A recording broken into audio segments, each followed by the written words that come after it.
to share with you the books that I read.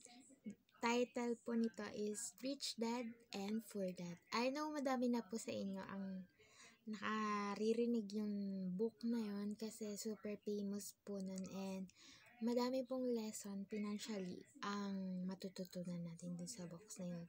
So, I want to elaborate lang po and share with you guys yung mga statements or mga lessons na natutunan ko po doon sa Rich Dad and Poor Dad na book. Rich Dad and Poor Dad. What the rich teach their kids about money that the poor and middle class do not. So yun guys, alam ko maraming makaka-relate dyan sa statement niyan kasi bata pa lang tayo guys, sinasabi na ng magulang natin na mag-aral ka na mabuti anak para paglaki mo magkaroon ka na magandang trabaho. And that's the mindset. Ganon din ako pinalaki eh. Nag-aral ako mabuti, then I got the job. Then when I got the job, I work, then pay the bills, work, pay the bills, and that's a cycle na ayoko na, parang nakakapagod. So, when I read this book, madami akong natutunan and I want to share with you.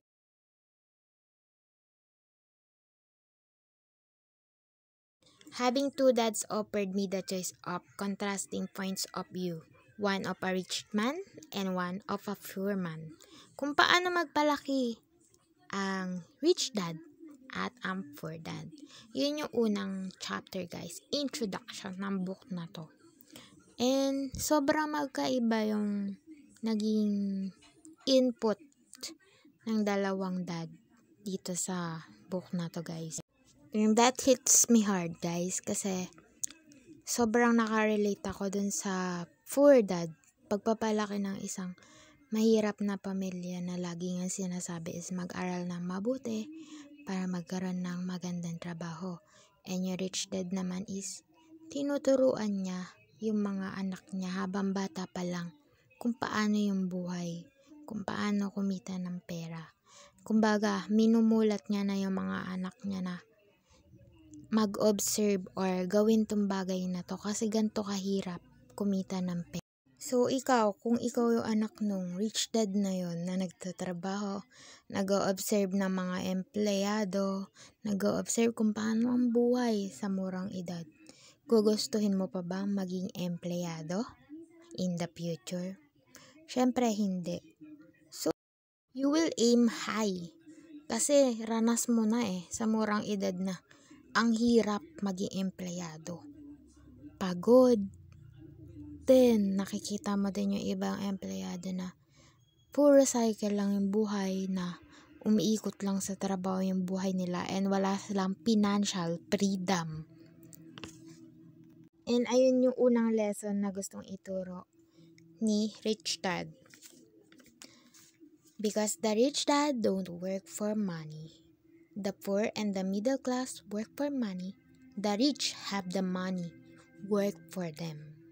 Hindi tinuturo sa school ang financial literacy or kung paano humawak ng pera. Kasi ang tinuro nga sa school is pag-aral and magkaroon ng magandang trabaho. Ang tinuturo sa school is maging empleyado. I'm not saying guys na wag na tayong mag-aral and magtapos and mag-work ha. But I'm saying na sa school hindi mo matututunan kung paano humawak ng pera kasi wala tayong subject na ganon. And nasa sayo na lang yan. Ikaw, nasa iyo yan kung gusto mong ang pera ang mag-control sa buhay mo. Yung magtatrabaho ka, magbabayad ng bills. Magtatrabaho ka, magbabayad ng bills. Yung parang nabubuhay ka na lang para magtrabaho at magbayad ng bills. Ganon. Na mali. Kasi dapat ang pera ang nagtatrabaho para sa atin. Para magkaroon tayo ng financial freedom. At hindi lang tayo nakakulong 8 hours a day sa ating trabaho. Sino ba naman yung gustong 8 hours a day nasa trabaho ka. Pero no choice ang karamihan sa ating mga Pilipino kasi takot tayong mawalan ng pera, pambayad ng bills, and pangkain natin sa araw-araw. And that's a cycle na dapat na po nating tigilan, guys. In this book, guys, i-share ko sa inyo lahat ng knowledge na natutunan ko so that we can break this cycle. So yun guys, ang ano nyo pong kailangang tanggalin sa inyong sarili is yung fear and greed.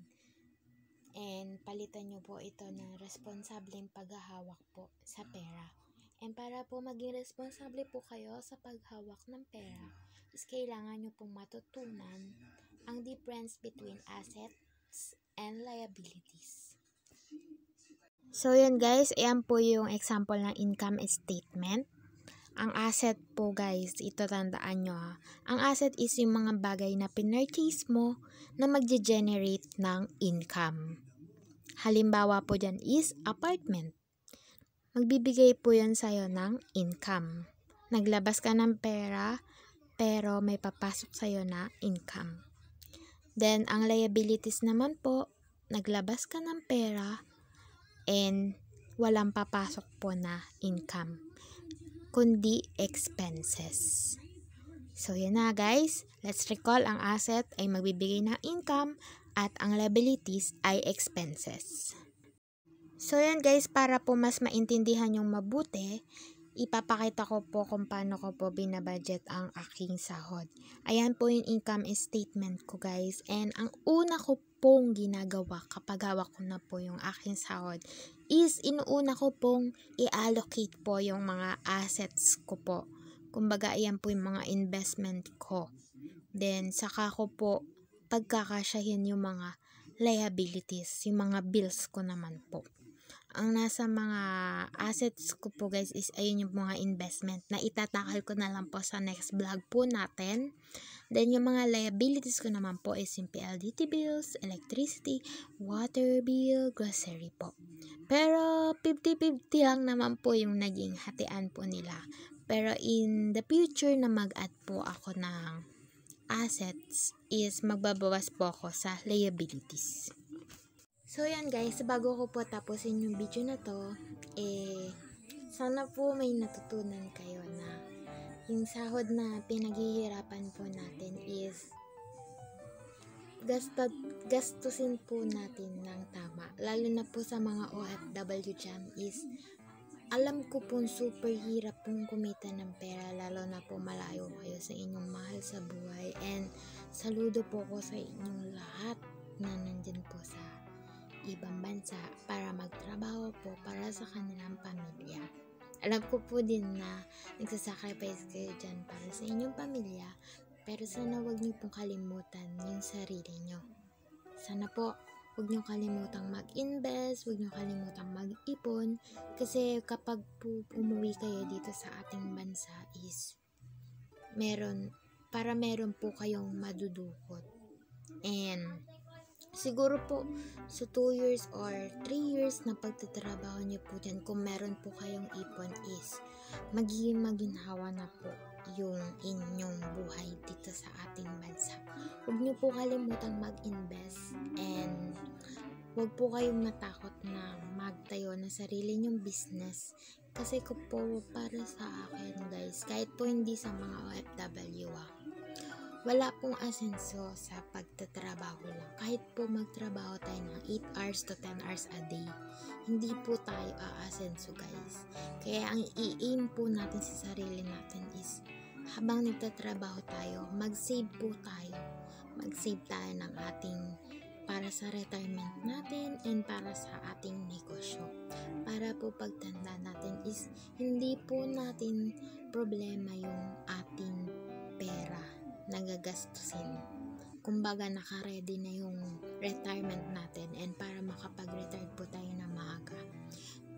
Life is short guys, kaya kailangan hindi lang tayo trabaho ng trabaho.